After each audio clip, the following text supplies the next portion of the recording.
savdosi zo'r o'syapti. Bilasizmi? Chunki u siz qilgan xatolarni qilmayapti. Misol uchun siz nima qilyapsiz? Просто так katta ob'emda tovar zakaz qilib, uni faqat sotmoqchisiz. O'zingizga bittasini ham ravo ko'rmayapsiz. Lучше shuni sotay.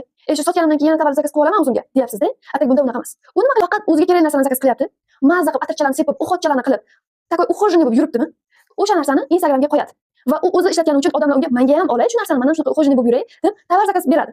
Mahsulotlarni zakaz beradi va u aytadi: "Agar mana shu mandan olayotgan katalog summangdagi narxdan 20% arzonroq olasan, keyin registratsiyani o'tkazib qo'yaman" deydi va qarabsizki, o'sha odam a'zo bo'lgandan keyin kataloglarni 20% skidka bilan olib, orqasidagi podarkalarni olganimiz bo'yicha mana shunaqa har 21 kunda shuncha podarkalarni olib chiqadi. Shunga qiziqib. Ko'ryapsizmi, qanaqa farq bor? Va yana nima? Основной siz tovarlarni qayerga sotishingizga ham bog'liq. Misol ofisga borib soting, o'zingizni Febelik ofisingizda yoki direktoringizni Febelik ofisida borib sotsangiz, tovarlaringiz juda ham yaxshi sotiladi. Joyga juda ham ko'p narsa bog'liq. Misol uchun siz o'sha narsani ofisdan sotganingiz boshqa va issiq bozorda sotganingiz boshqa. Issiqda hamma terlab yotgan vaqt, issiq hammani kuydirib yotgan vaqtda sizni qaysidir mahsulotni reklama qilishingiz insonlarga yoqmaydi.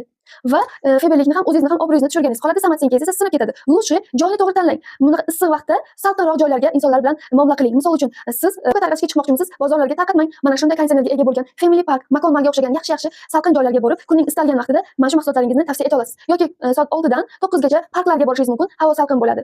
Mana shu narsalarni e'tiborga oling. Instagramga reklama qilsangiz yana ham yaxshi, chunki issiqda hamma telefon chiqarib o'tiradi. Siz Febelik ishlarning qanday xatolarini bilasiz? Kommentariyaga yozib keting.